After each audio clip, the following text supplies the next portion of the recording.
BRS ఎమ్మెల్యేల defence దానం కామెంట్లతో లీడర్ల ఉలికిపాటు పేర్లను వెల్లడించడంతో మొదలైన కలవరం. పార్టీ మారడం లేదని వివరణ ఇచ్చుకునే ప్రయత్నం. ఇప్పటికే దృష్టి సారించిన బీఆర్ఎస్ అధిష్టానం ఏం చేయాలో అర్థం కాక తలపట్టుకుంటున్న అధినేత.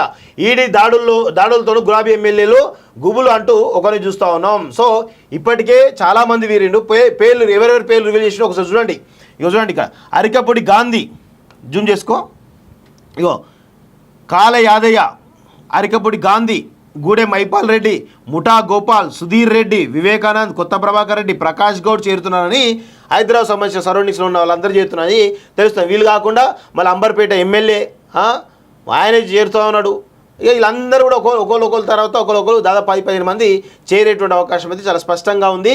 అదేవిధంగా దాదాపు ఇంకా 25 మంది 25-24 మంది చేరితే బీఆర్ఎస్ ఎల్పీ విలీనమైనట్టే అనే విషయం తెలుస్తూ ఉంది. ఇక వివరణ ఇచ్చుకున్న వీళ్ళందరూ కూడా ఇప్పుడు వీళ్ళందరి పేర్లు ఎవరు దానం రివీల్ చేసిండు. కాల యాదయ్య పేరు, అరికపొడి గాంధీ, గూడెం మైపాల్ రెడ్డి, ముఠా గోపాల్, సుధీర్ రెడ్డి, వివేకానంద, అదే కొత్త ప్రభాకర్ రెడ్డి, ప్రకాష్ గౌడ్ వీళ్ళందరూ కూడా చేరుతా ఉన్నారు. కాబట్టి వీళ్ళందరూ ఇప్పుడు కేసీఆర్ ఫోన్ చేసి వాళ్ళ అనుయాలు ఫోన్ చేయడంతో వివరణ ఇచ్చుకుంటా ఉన్నారు. మేము చేరడం లేదని చెప్తా ఉన్నారు. కానీ ఎప్పుడో ఒకప్పుడు ఖచ్చితంగా చేరే అవకాశం అయితే కనబడతా ఉన్నాయి. సో అసెంబ్లీ ఎన్నికల్లో బీఆర్ఎస్ నుంచి 39 విజయం సాధించారు. వారంతా పార్టీకి విధేయులే. అయితే ఇప్పుడు ఒక్కొక్కరుగా పార్టీ గుడ్ బై చెప్తున్నారు. ఇప్పటికే ఎమ్మెల్యేలు కడియం శ్రీహరి, తెల్ల వెంకట్రావు, దానం నాగేందర్ కాంగ్రెస్ కండోలు కప్పుకున్నారు. తాజాగా బాన్స్వాడ ఎమ్మెల్యే పోచారం కూడా కాంగ్రెస్లో చేరారు.